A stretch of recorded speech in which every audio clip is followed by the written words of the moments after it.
Now having been diagnosed for the second time, and you're trying to educate and help and sort of, you have a beautiful smile, and bring that smile, and share a positive side of your story. How has this impacted your ability to volunteer? Has it just strengthened it all the more and made you that much more compassionate, or where are you with that? It's encouraged me to finish this. So I'm really excited because this cancer voucher screening program through Providence is wrapped up. We are ready to launch this to the community. We're ready to deliver. We've already ran approximately 30 people through a pilot program and are working out the kinks of it.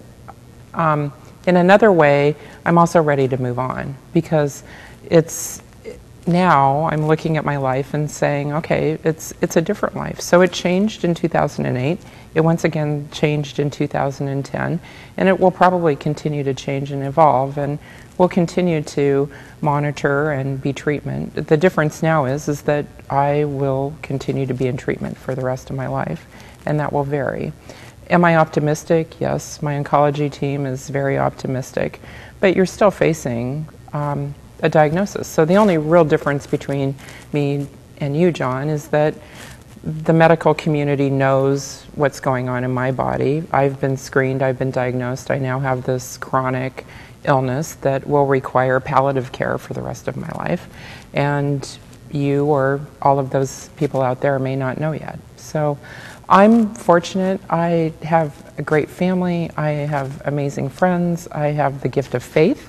And I feel very lucky to live in this great community, and then also to have the ability now to share my story with others and to inspire them maybe to get involved. And getting involved doesn't always mean that you have to be able to write the check. Our community was extremely generous this year and has donated over $150,000 to this program.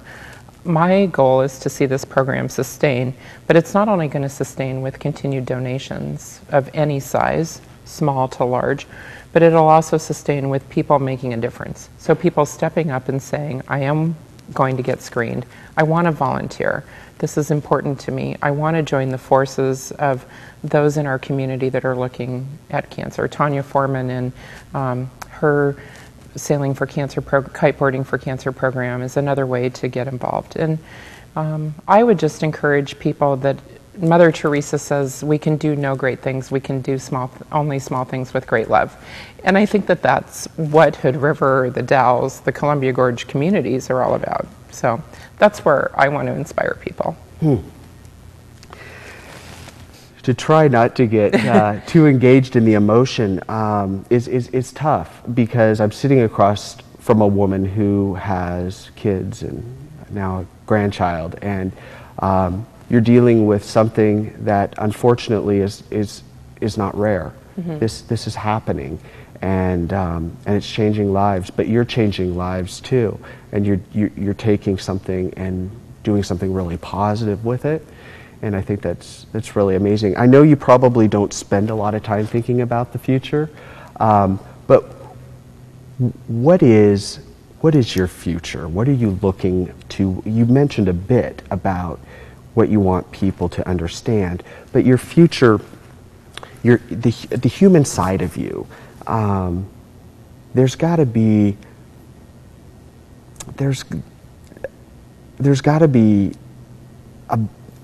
a bit of anger. Is there no anger? There's no anger, no. Really? I've let go of anger. I'm not a person that harbors anger.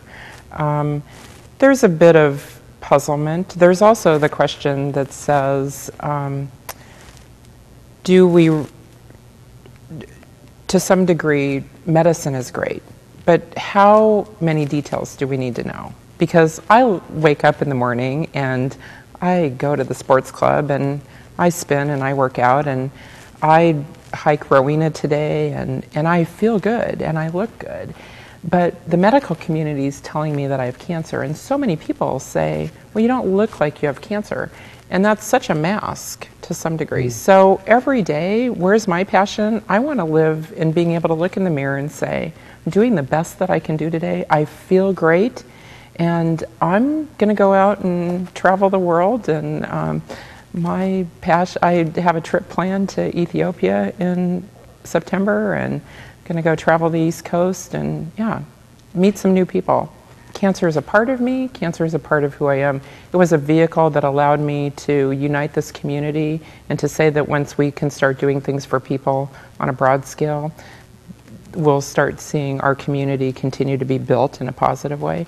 But it's now also time for me to continue with what I have. I have a great family. I have wonderful friends. I have a grandson. And my goal is that in his lifetime, we'll find a cure. Well, Julie, thank you so much for coming on and being so candid and open about your challenges, but also your mission. And because it does, it really, I mean, just sitting here, it feels like it's a mission. And it's really powerful what you're doing. And so I'm just going to shake your hand, and then we're going to go because I'm about to cry. Sorry about the tears, John. No. They are a gift. Yes. Well, you guys, thank you for watching. And obviously, as Julie mentioned, screening is extremely important. And you can find out, obviously, all kinds of information on the internet. But Providence has the voucher program, and so that would probably be a good place to start. But do it. And thank you for watching, and take care of each other.